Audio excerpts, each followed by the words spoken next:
Bienvenue dans le podcast de Steve Haldeman, la littérature au 7e ciel. Bonsoir à toutes et à tous, j'espère que vous allez bien. Aujourd'hui, ce podcast est consacré au fouet dans le BDSM. Et pour cela, j'ai le plaisir d'être accompagné par un grand fouetteur devant l'éternel, Ombre. Bonsoir Steve, bonsoir à tous. Je suis un homme, j'ai plus de 50 ans, j'ai passé le jubilé. J'ai débuté le BDSM, j'avais un peu moins de 20 ans. Autant dire que ça a été un petit peu toute ma sexualité depuis toute ma vie. Principalement adepte des percussions, les badines, les cravaches, la ceinture, les cannes, les paddles et bien entendu le fouet. Je sens que dès le début, tu vas faire peur aux auditeurs. Alors, je t'avais déjà interviewé avec ta compagne et soumise au pâle d'ombre, que je salue au passage, si elle nous écoute, et j'ai annoncé dans l'émission précédente que nous avions le projet de faire cette émission ensemble sur les fouets. Donc voilà, c'est aujourd'hui. Cette émission est basée sur un article que tu as écrit et que tu as intitulé Sa Majesté le fouet. Rien que ça. Alors, qu'est-ce qui t'a motivé à en parler? La même chose que les articles précédents que j'ai écrits, à savoir que le savoir, ça se dispense. J'ai eu la chance d'avoir eu des gens qui m'ont appris énormément de choses et aujourd'hui, j'estime tout à fait normal de redispenser ce savoir. Donc, j'écris des articles sur différents thèmes dans le BDSM, que ce soit la sécurité, le journal, le mentorat, le subspace. Et un jour, il est arrivé qu'on me pose une question sur le fouet. Et j'ai commencé à répondre. Et j'ai vu que cette réponse méritait d'être développée. Et donc, j'ai écrit un article complet, le plus complet possible sur le fouet. Voilà. Qui, en plus, étant mon instrument de prédilection, j'ai eu un certain plaisir à ça. Il me semble que de mémoire, ça a été en particulier initié par une question sur le groupe Facebook BDSM francophone. Tout à fait. Et c'est même un petit jeu parce que quand la question a été posée, j'ai commencé à répondre, mais j'ai répondu de manière très succincte. Et les modérateurs sont venus en me disant, mais tu vas nous écrire un article là-dessus. Article qui figure d'ailleurs sur mon site internet et auquel les auditeurs pourront aller se référer. Il y aura notamment des illustrations des fouets dont on va parler.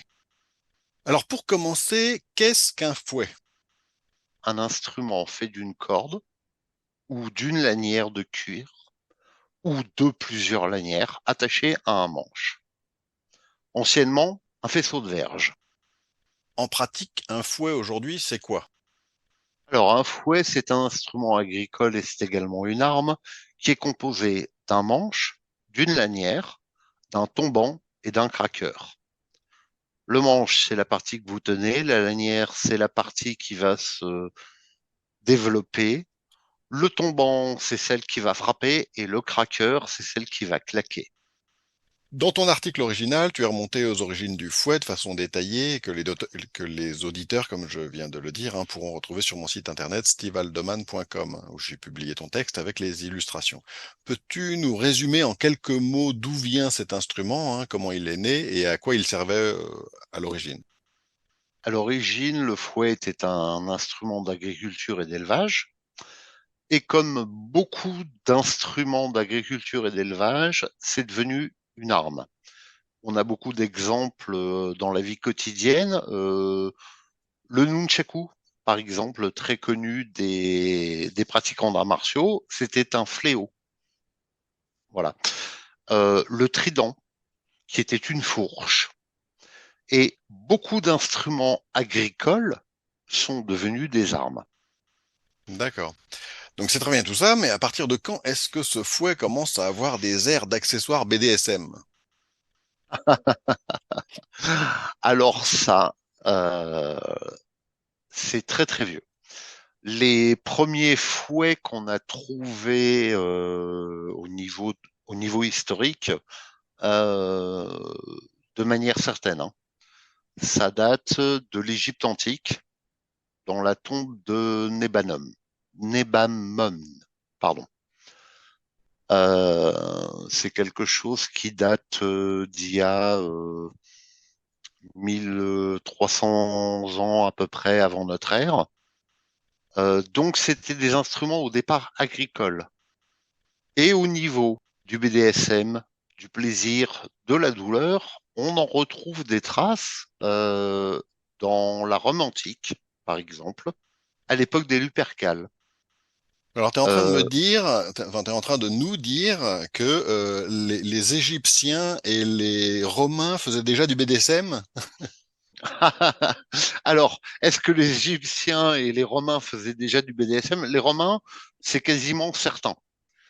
C'est-à-dire que, alors, certainement pas sous la forme que nous la pratiquons, mais dans les Lupercales et dans les poèmes romains antiques, on a des traces de plaisir, de douleur.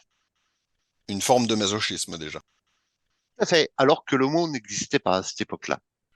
Pour préciser, hein, évidemment, hein, sadisme, ça vient du marquis de Sade, et masochisme, c'est Saker Masoch, Tout je ne sais à pas fait, si je le prononce bien, hein, qui est vers un Masoch. écrivain de mémoire du 19e, C'est ça, faudrait tout à vérifier. fait. Donc c'est relativement récent à l'échelle des ères historiques qu'on est en train d'évoquer, hein, les Romains et À l'échelle de l'Antiquité. l'humanité, on est entièrement d'accord, c'est très récent. Alors que les pratiques, en réalité, bah, font peut-être partie, entre guillemets, du patrimoine de l'humanité.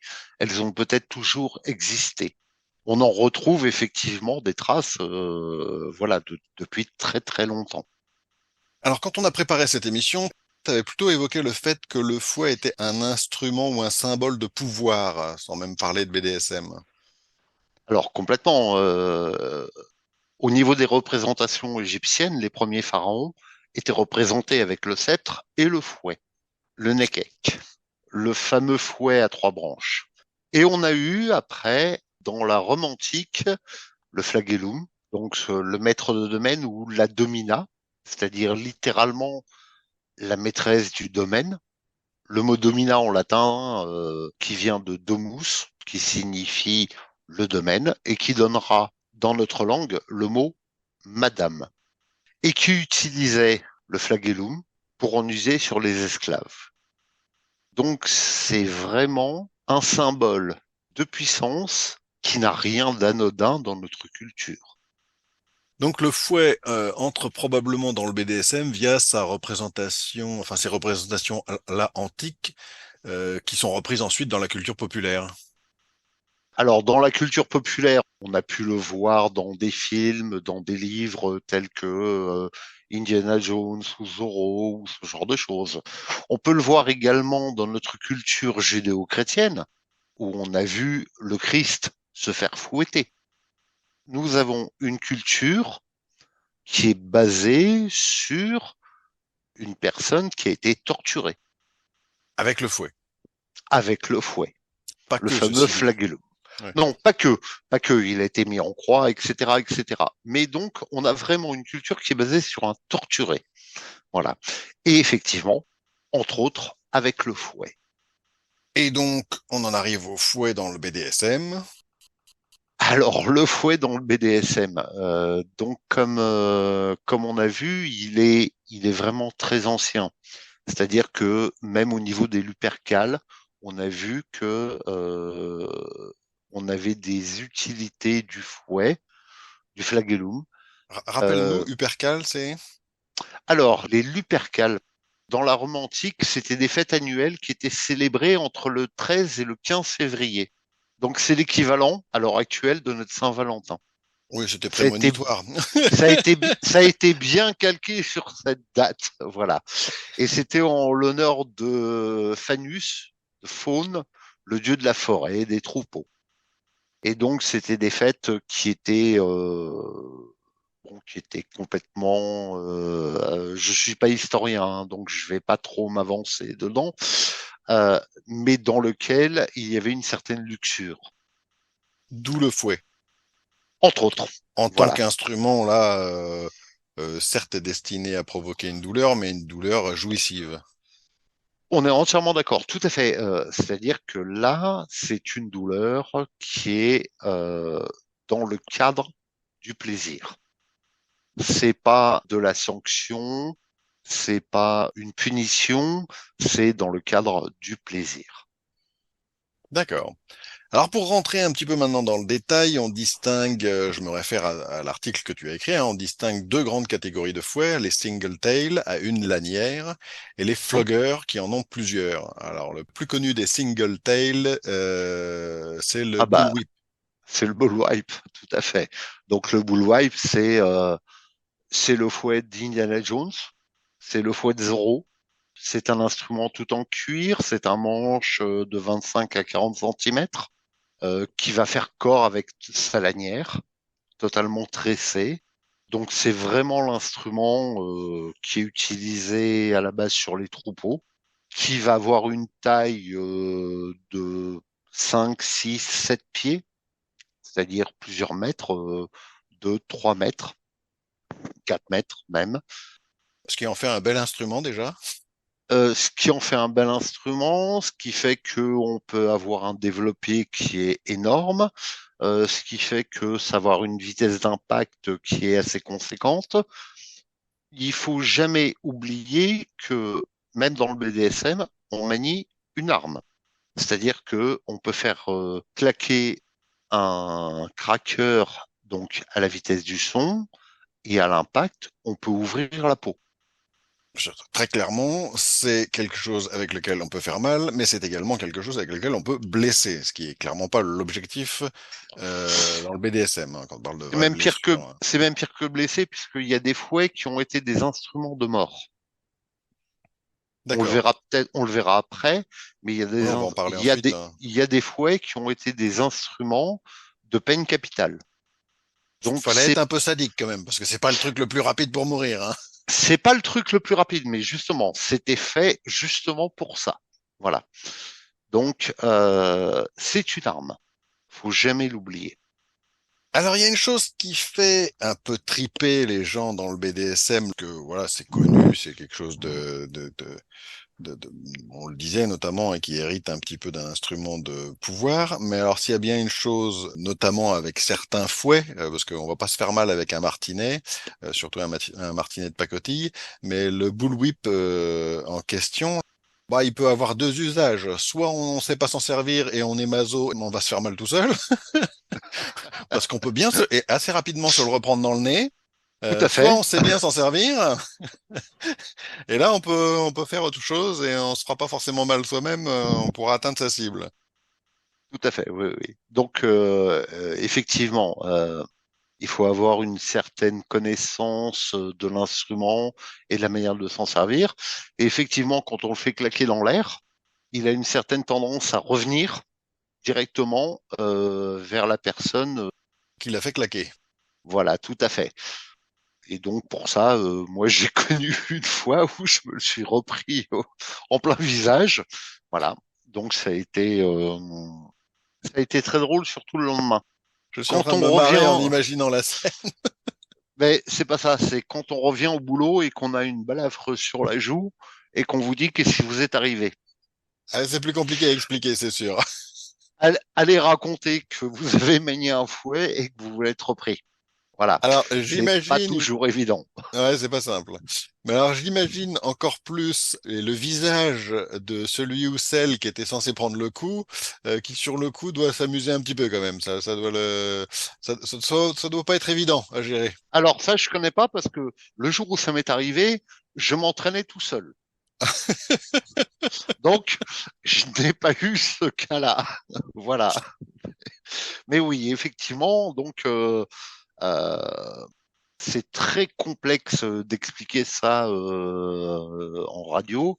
C'est-à-dire qu'il y a une manière de faire et d'appliquer le fouet. Et effectivement, le fait de le faire claquer dans l'air, il a, il a une tendance naturelle quand le brin se déploie, quand il arrive au bout, eh bien la vitesse repart dans l'autre sens.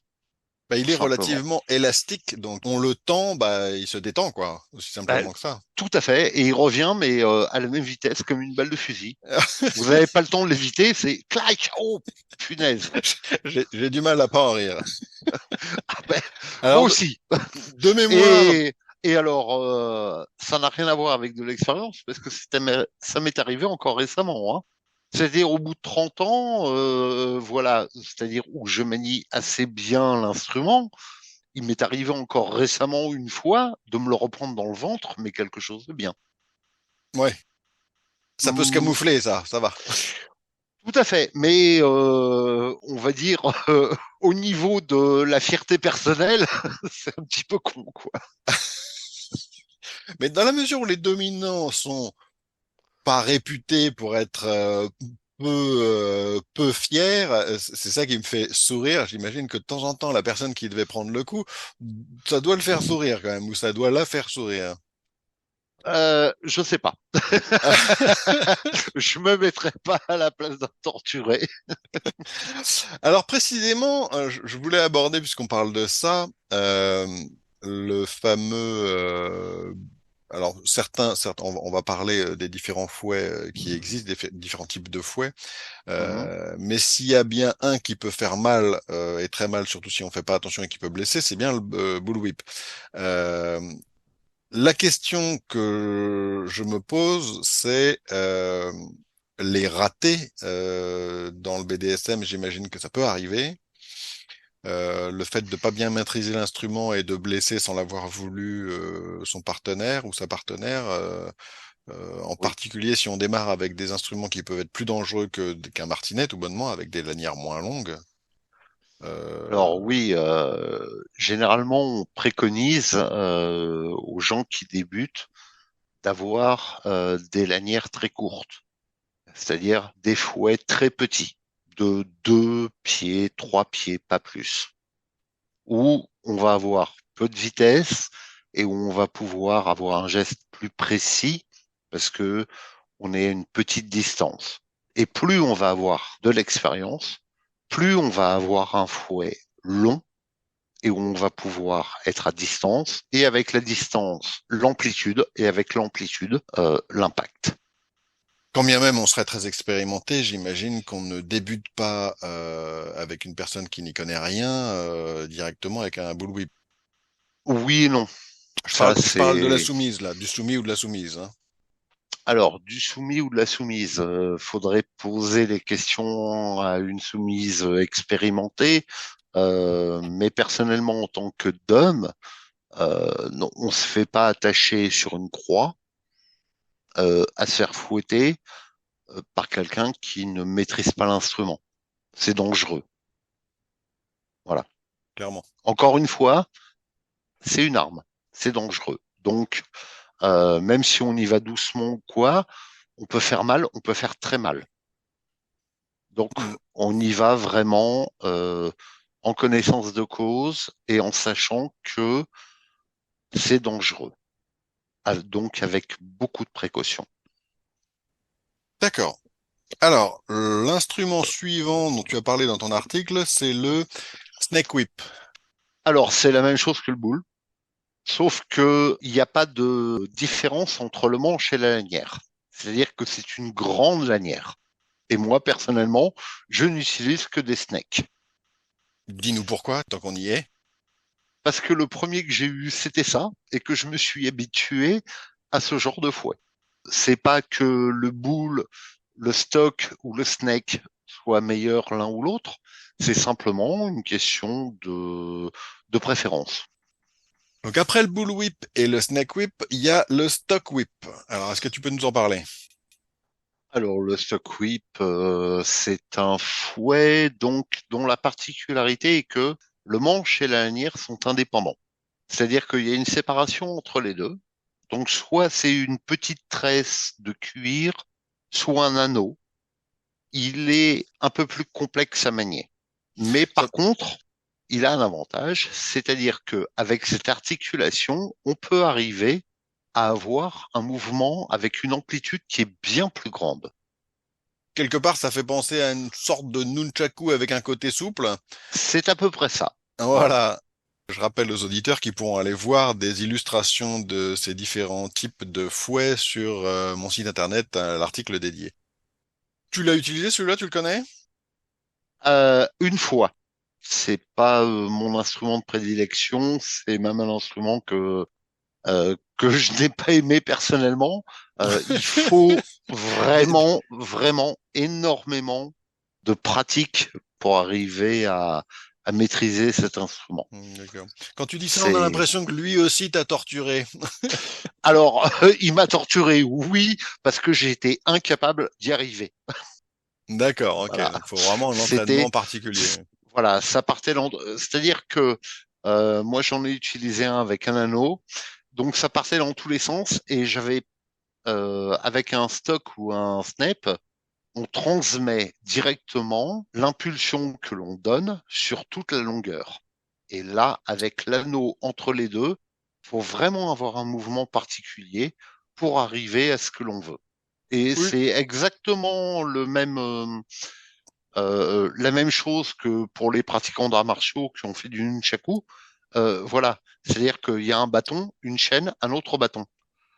Oui, puis je Et vois très bien de quoi tu parles parce que je me souviens que mon frère en avait un quand il était petit. On n'a jamais fait mal à personne avec, par contre, on s'est fait mal à nous-mêmes. voilà. Par contre, quand on voit les films de Bruce Lee, enfin, bon, les films de Bruce Lee, ça c'est le côté populaire, mais effectivement, les pratiquants d'arts martiaux avec un nunchaku sont très efficaces. Par contre, je suis certain qu'au départ, ils se sont fait mal. C'est peut-être pour ça qu'ils sont efficaces. Ils sont motivés à plus faire mal eux-mêmes. Voilà, tout à fait. Eh ben, le Stockwipe, c'est un petit peu le nunchaku du BDSM. D'accord, faut maîtriser. Voilà, Cela dit, tout à j'imagine fait. qu'une fois qu'on sait s'en servir, on doit impressionner la galerie. Alors, moi, le monsieur que j'ai vu pratiquer, effectivement, oui. Alors le fouet suivant, c'est le ou la chicotte. Le Ah, chicotte, tu as écrit. le chicotte. Oui, alors le chicotte, c'est un fouet un peu particulier. C'est un fouet d'origine belge qui était tressé, mais de manière très serrée, c'est-à-dire qu'il était rigide. D'accord. Généralement, il avait un brin ou deux, pas plus. C'est un petit peu ce qu'on connaît, nous, en Occident, sous le nom de nerf de bœuf. Oui, oui, Ça ressemble un peu plus à une matraque. oui, clairement, Une hein. matraque un peu longue, que historiquement, il était en cuir d'hippopotame. Alors, ça fait partie d'une partie de l'histoire occidentale qui est pas glorieuse. Ça fait partie de l'histoire coloniale. Belge, Euh, qui Tout à fait, oui, belge, mais je présume que ça a été utilisé par d'autres pays. notamment au Congo belge, où paraît-il, Congo belge qui de mémoire n'était pas vraiment une colonie comme l'étaient les autres, puisque c'était la propriété personnelle du roi des Belges de mémoire à l'époque, et où il y a eu un certain nombre d'exactions particulièrement sanglantes, effectivement, Bah, comme un petit peu toutes les colonies. Mais bon, dans un certain nombre de colonies. Oui. voilà. Et voilà, donc c'était, oui, peut-être considéré comme une matraque un peu longue, très lourde, très très lourde, et qui a été utilisée comme instrument de mort, parfois même. Voilà. On se Donc, demande, comme ça, à t'en entendre parler, on se demande bien à quoi peut servir un tel instrument dans la relation BDSM. comme tout instrument dans une relation BDSM, dans une relation BDSM, on utilise des fouets, on utilise des martinets, on utilise des couteaux De façon également. mesurée. Voilà. Donc, à quoi peut servir un chicotte dans une relation BDSM? Ben, à la même chose. Ce qui fait que je me pose la question, c'est que comme il est lourd et à la fois dur, effectivement, on peut se poser la question de comment s'en servir sans être particulièrement attentif à la personne sur laquelle on s'en sert, quoi. Ah, on est toujours attentif sur la personne sur laquelle on s'en sert. Hmm. Je veux dire, ça, c'est une condition qu'on ne peut pas oublier. On doit toujours être totalement attentif sur la personne sur laquelle on s'en sert. Donc, vous pouvez utiliser ce genre d'instrument qui est lourd, qui va être très douloureux et que vous allez devoir manier justement avec énormément de précautions. Il y en a un autre qui lui ressemble manifestement beaucoup, c'est le sjambok. Alors le jambok, c'est un petit peu son petit frère. Ça a été un fouet qui était utilisé en Afrique du Sud. Il était en cure de rhinocéros à la base. C'est donc pareil entre le fouet et la matraque très longue. Un instrument vraiment redoutable. Il a été utilisé par la police lors de l'apartheid. Alors, Alors, j'avais envie de dire, évitons de faire peur aux auditeurs et parlons de son usage dans le BDSM. au niveau du BDSM, de la même manière que la chicotte, c'est un instrument très lourd que l'on doit manier avec énormément de précaution. C'est-à-dire qu'il y a un poids qui va se déployer avec le geste, qui va arriver de manière très lourde. Donc il va falloir vraiment réguler son geste pour ne pas occasionner de blessures. C'est D'accord. vraiment une maîtrise de l'objet. Peut-être surtout enfin aussi faire attention aux endroits qu'on vise avec, aux endroits sur lesquels on fait des impacts avec ce type d'instrument en particulier. En particulier, tout à fait. Alors, on va viser effectivement des parties charnues, telles que les fesses ou telles que les cuisses au départ. Là où il n'y a pas d'os, où on peut occasionner un bleu. On va éviter toutes les parties sensibles, toutes les parties où il y a des organes. On va jamais frapper au ventre, jamais dans les reins.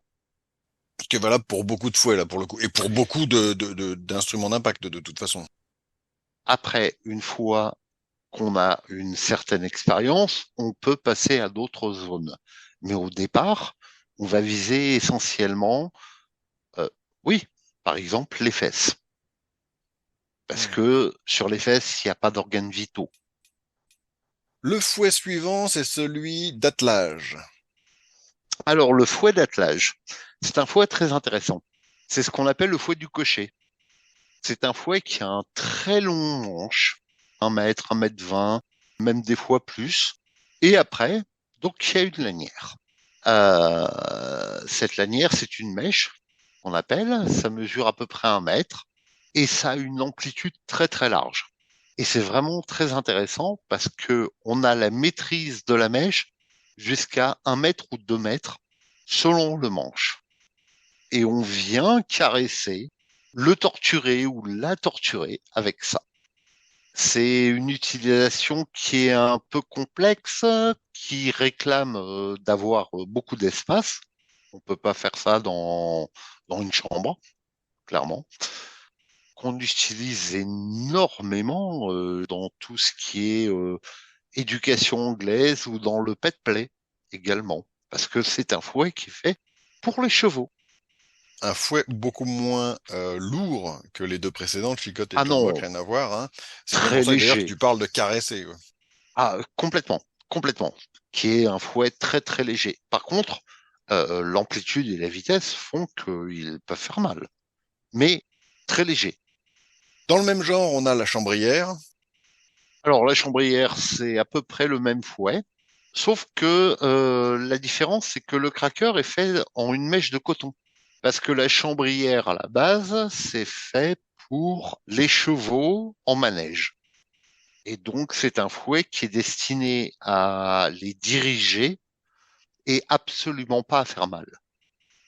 On est typiquement dans deux fouets, le fouet du cocher et la chambrière, qui ont un impact psychologique pour ceux à qui il est destiné, ceux ou celles à qui il est destiné, hein, soumis, soumise ou dans le pet play, peu importe, hein, que les précédents qui sont vraiment destinés à faire mal, là pour le coup, à faire ressentir des douleurs, certes jouissives, mais des douleurs quand même.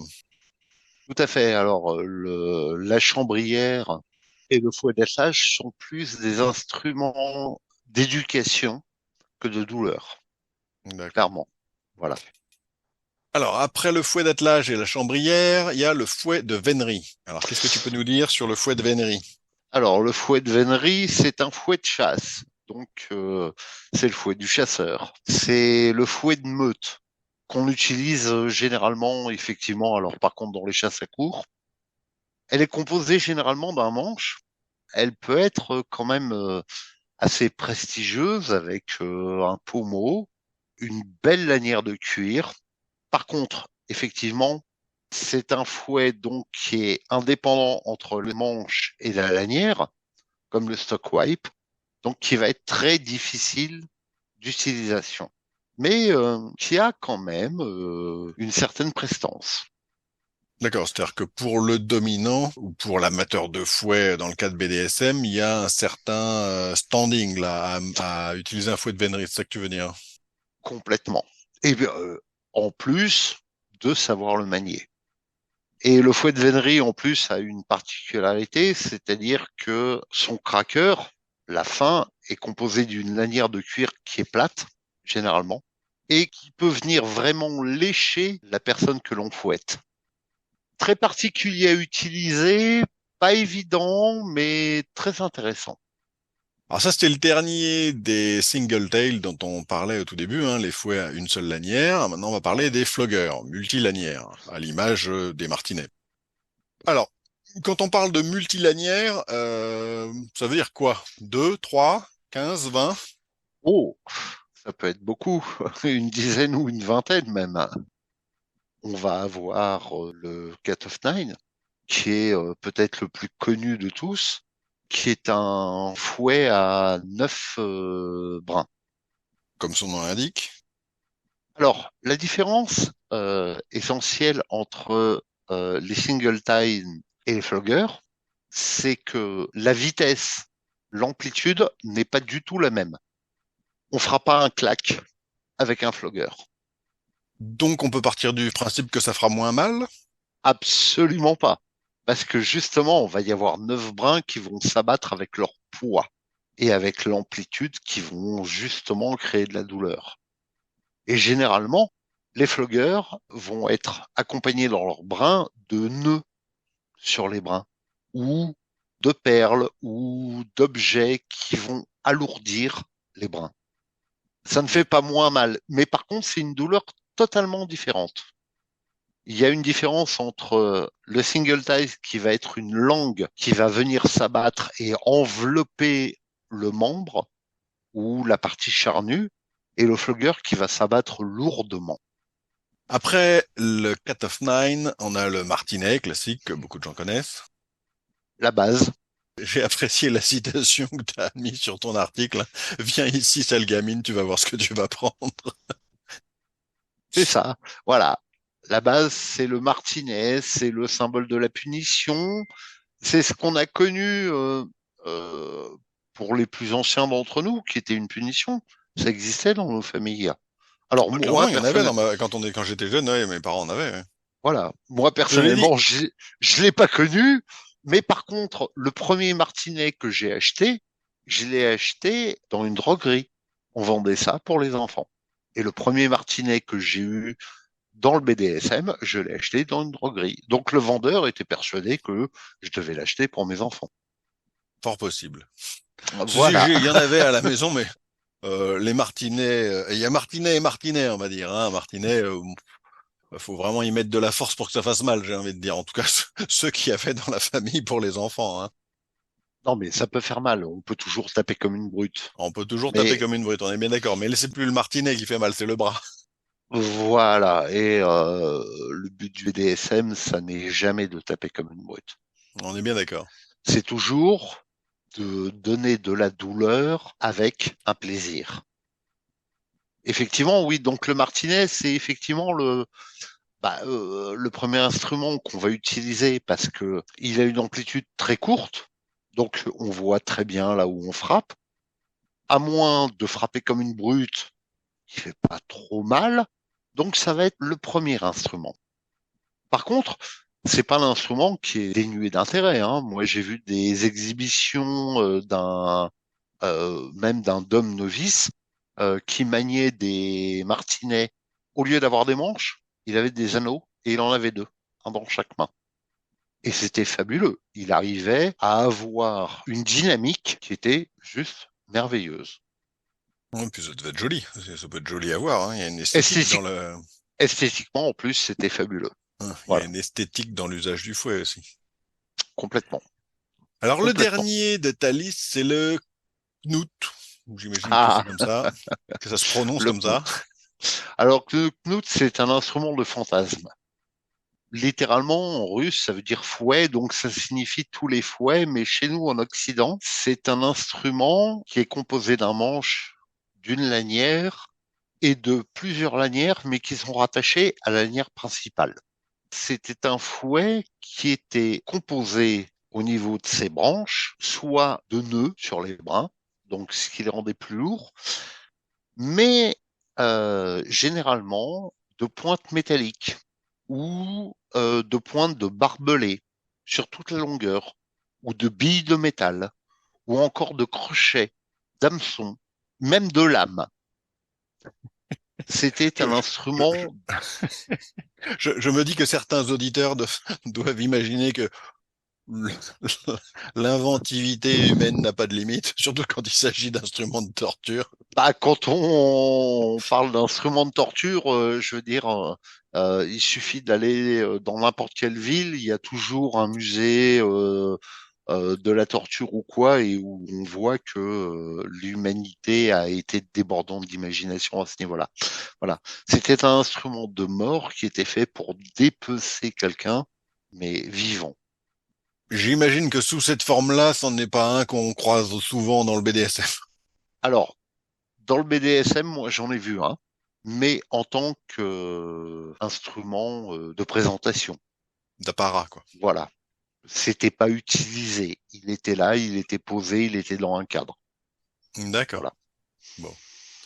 Alors, on a fait un petit peu le tour des différents types de fouets qui existent. Bon, j'imagine que on les connaît pas forcément tous non plus, hein, mais l'objectif n'était pas d'être exhaustif. Alors, tu avais quelques petites choses à nous dire sur l'usage du fouet dans le BDSM, en relation avec le BDSM. On t'écoute. Alors, qu'est-ce qu'on peut dire sur le fouet? Le fouet, c'est une arme. En avoir un grand, c'est bien. Savoir l'utiliser, c'est mieux. Donc, comme je l'ai dit deux, trois fois, si vous commencez, si vous débutez, prenez un petit. Plus vous progresserez, plus vous augmenterez la taille. La précision, ça viendra avec l'entraînement. Commencez par frapper avec la main, puis prenez un instrument, une baguette, un fouet, un martinet, ce que vous voulez, un paddle, ce genre de choses. Parce que c'est très simple de frapper comme une brute, de faire mal. Un amateur peut le faire, hein. Mais savoir doser l'intensité, la douleur, savoir amener la personne au plaisir, au subspace, si vous avez déjà entendu ce mot. Voilà, c'est bien plus délicat. Et c'est bien là le but. Quand vous avez une personne masochiste, c'est de l'amener à ça. L'appréciation du plaisir que peut y trouver une personne soumise ou masochiste est quelque chose que je vais aborder dans un podcast, dans une émission ultérieure, parce que je pense qu'il n'y a rien de mieux que des soumis ou soumises ou masochistes, même s'ils ne sont pas soumis, pour dire ce qu'ils ressentent. Donc ça, je pense que c'est un sujet que je vais aborder ultérieurement parce il est très intéressant, notamment pour que on comprenne ce qu'ils ressentent et pourquoi ça leur plaît, d'aborder ce sujet-là avec eux. Parce que être juste dominant ou parler du fouet, mais sans pouvoir faire ressentir ce que les personnes qui sont fouettées y trouvent comme plaisir, bah ça a moins d'intérêt. Donc c'est vrai que je ferai une autre émission là-dessus. Alors, dans ton article, tu parles de la taille des fouets, ne serait-ce que pour l'usage qu'on peut en faire, notamment quand on est en intérieur. Alors, tu as une expérience par rapport à ça, parce que un fouet comme une chambrière, par exemple, c'est assez long. À utiliser dans une pièce, suivant la taille de la pièce, ça doit pouvoir faire des dégâts ailleurs que sur la personne qu'on veut fouetter, j'imagine. Alors oui, c'est un gros problème. À partir du moment où on a un fouet d'une certaine taille, il faut pouvoir pratiquer dans une certaine pièce ou à l'air libre. Il m'est arrivé plusieurs fois d'attraper mon lustre. Euh, Il est tombé? alors, non, il n'est pas tombé, mais je me suis retrouvé un petit peu comme un con avec le, les brins enroulés dans le lustre, qui était en train de bouger, avec la soumise attachée, moi en train de paniquer du genre je vais tout arracher, je vais défaire l'électricité de mon appartement. Voilà, il m'est arrivé de casser un bibelot, voilà, de l'attraper sans l'avoir voulu, donc de l'avoir foutu par terre. Voilà, Mais ce genre de conneries. j'imagine le côté un peu moqueur de la soumise que tu as raté. Alors jamais, jamais, mes soumises ne se moquent pas parce qu'elles savent que si elles se moquent, ça va chier. Mais bon, Alors, non, intérieurement, ça doit sourire quand même. tout à fait, tout à À, fait. à C'est moins que, comment dire, les yeux bandés, elles aient rien vu. euh, Ou alors c'est la peur de prendre le lustre sur la tronche. non, non. Généralement, elles l'ont vu ou elles l'ont compris. Généralement, elles m'aident à ramasser mes conneries. Voilà. Donc voilà, euh, un homme, hein, ça peut faire des conneries et une soumise, ça peut aider à ramasser le lustre qui est tombé par terre. Voilà. Ouais. Et oui, effectivement, ça donne des choses très drôles. J'ai même un voisin un jour qui est venu sonner chez moi en me demandant si c'était chez moi qu'il y avait des coups de feu. Les, les coups de feu, c'était le fouet qui claquait. Ah ouais, bah oui, oui. Donc pour savoir que le clac, ça fait vraiment une détonation. Et quand j'ai ouvert la porte au voisin, ce qu'il ne savait pas, c'était que derrière la porte, alors que moi, j'étais en train d'ouvrir la porte, qu'il était dans le couloir et que je lui parlais, derrière, il y avait une soumise à poil. Voilà, Bah oui, forcément. Mais c'est des situations amusantes, ça, c'est forcément amusant. tout à fait. Voilà. Donc, au final, euh, Sa Majesté le fouet. Et je vais rendre à César ce qui est à César, parce que c'est important pour moi.